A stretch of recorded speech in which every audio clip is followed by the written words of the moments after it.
Good evening. As we begin tonight, we continue to follow a weather impact alert. We are bracing for even more rain, and this comes on the heels of some pretty strong storms in some parts of the valley today. That's right. This is video of flooding on 75th Avenue in Bethany. Roads there were flooded as cars were racing past water, splashing it everywhere.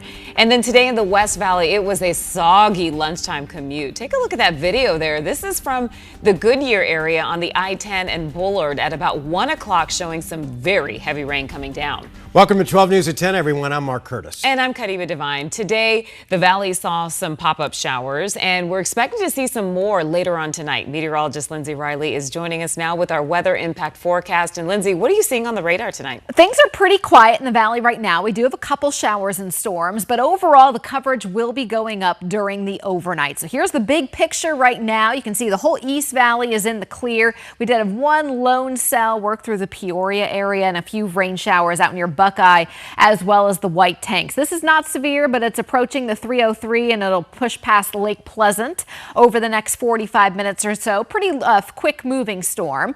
Out near Prescott, it has just been solidly raining pretty much all day today. Wickenburg, same thing. Flagstaff in a little bit of a lull, and we've had a lot of rain out in Mojave County. We could pick up an additional 1 to 2 inches of rain in both Yavapai and Mojave counties. That's where we're going to be seeing the highest rain totals across the state throughout the duration of this storm. But tomorrow in the valley, we're going to see a pretty light to moderate steady rain for several hours. Not only is it going to be wet for the morning commute, you can see 50 to 60% between 6 and noon, but then our chances really go up again late afternoon into the evening hours. The potential additional rainfall through Thursday, anywhere from about 1/2 inch to 3/4 of an inch on top of what we've already had. And to put that into perspective, Glendale topped our list today, picking up over 1 inch of rainfall. So this is a good soaking rain for the valley.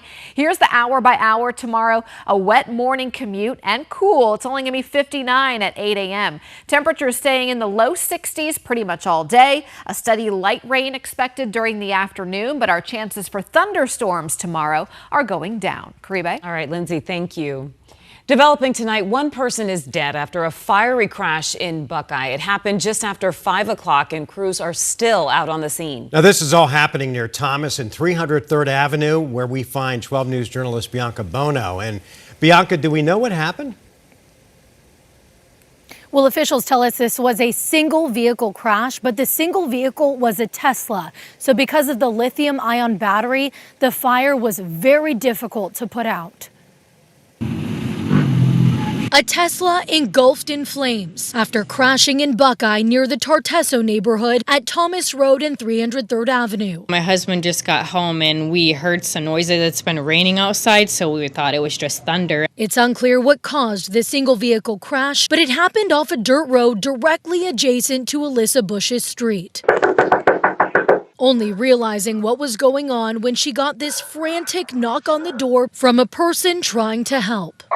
Sorry, okay, do you have a fire extinguisher? There's a car on fire. There was black smoke coming towards our driveway and it was crazy. I couldn't see anything. And then everybody just started coming out and scattering. First responders in Buckeye restricting roads across the area as hazardous materials came from the crash site. And with it being a Tesla, I have to put the special chemical, so it didn't go out right away either. So it was probably over an hour, I would have to say, yeah. Were you concerned about how close it was? Well, yeah, I told my husband, do we need to leave? Because, it was windy. I was worried about the fire blowing towards our house. If that happens, we don't have anywhere. This is our home. If our home catches on fire, we don't have anywhere else to go. As Buckeye police and hazmat teams continue to investigate exactly what happened, fire officials confirming one fatality.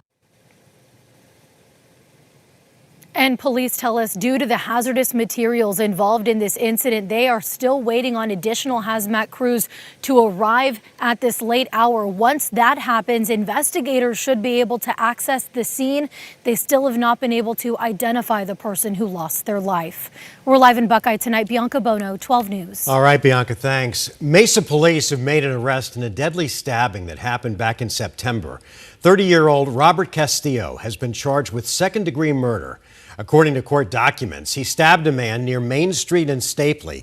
Officers caught the suspect after he was spotted on surveillance video putting his hand on a golf cart. Detectives were then able to get fingerprints from the golf cart that identified him.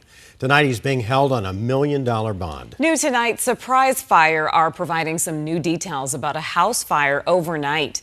Their officers, along with the Arizona Fire and Medical, were able to rescue 12 dogs from inside of a burning home. 9 of those dogs were puppies. Surprise Fire sent us these photos here showing us some of the dogs. Crews put out the fire and no injuries were reported.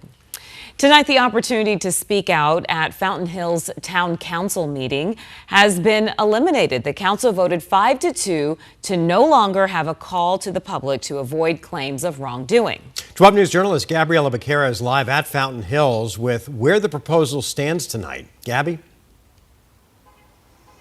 Well, Mark Kriebe, in the last half hour, the council voted to eliminate the public comment portion that typically happens at the beginning of meetings. But the process to get to that vote was pretty explosive. The mayor called for several recesses during the meeting tonight and at one point cleared the room of the public. Eventually, the meeting did continue. Journalists were allowed to stay and the public was in the lobby. And the people who had signed up to speak about this agenda item were called in just a few people at a time in order to keep decorum in the chambers. But to be clear about this new thing that people will no longer be able to do the call to the public, they will still be able to share their opinions, but those opportunities will be limited to agenda items only going forward. According to the town attorney, a call to the public is not mandated by Arizona open meeting laws. The public must be given the opportunity to listen in, but not necessarily weigh in. She says eliminating the call to the public